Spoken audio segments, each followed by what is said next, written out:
pagi, bersama Miss Ripka. Sekarang kita akan bahas mengenai perdagangan internasional. Tetap standby dengan bukunya. Kalian akan belajar mengenai bab 8. Tolong dibuka bukunya masing-masing ya. Baik, adapun tujuan dari pembelajaran ini, kamu diharapkan mampu menjelaskan pengertian perdagangan internasional, menjelaskan manfaat perdagangan internasional, menyebutkan faktor pendorong dan penghambat perdagangan internasional, menjelaskan teori perdagangan internasional, menjelaskan kebijakan perdagangan internasional, tujuan kebijakan perdagangan internasional, alat pembayaran, dan memahami usul neraca perdagangan.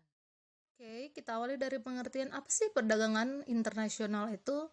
Tahu nggak kamu, perdagangan internasional itu adalah perdagangan yang dilakukan oleh penduduk suatu negara dengan penduduk negara lain atas dasar kesepakatan bersama. Ingat ya, kesepakatan bersama.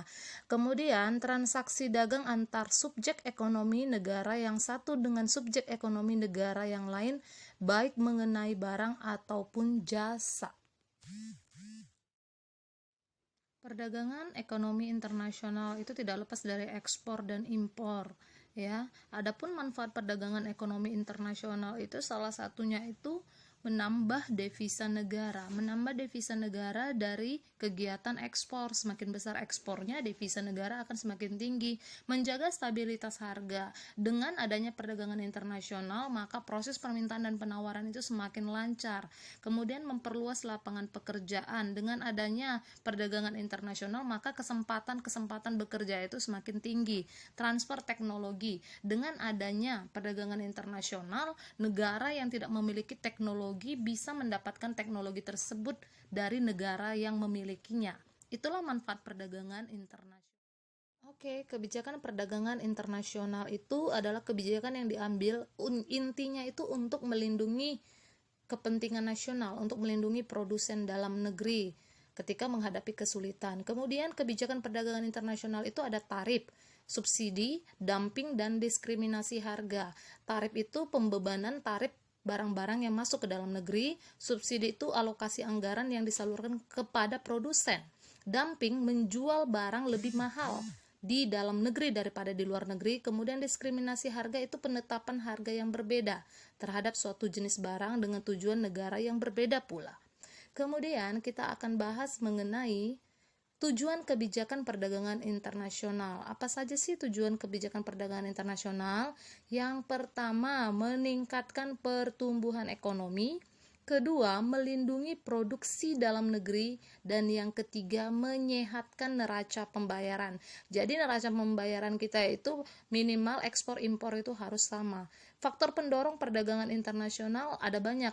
Pertama, untuk memenuhi barang dan jasa dalam negeri.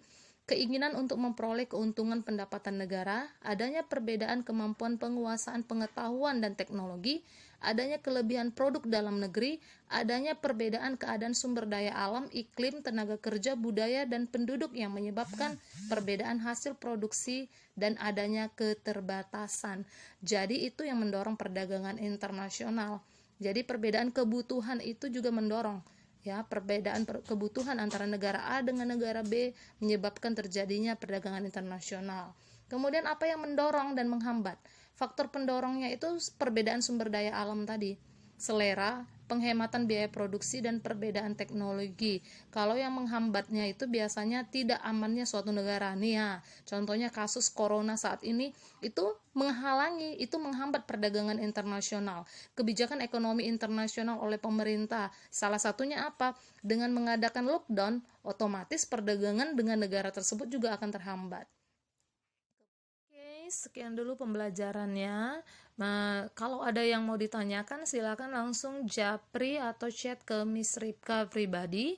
Kemudian untuk kedepannya saya minta kalian untuk bisa mencari tahu apa dampak dari maraknya wabah virus corona terhadap perdagangan ekonomi internasional. Kemudian apa pula dampaknya terhadap perekonomian di Indonesia, terlebih perdagangan internasional perekonomian di Indonesia. Terima kasih, sampai jumpa di kesempatan yang lain.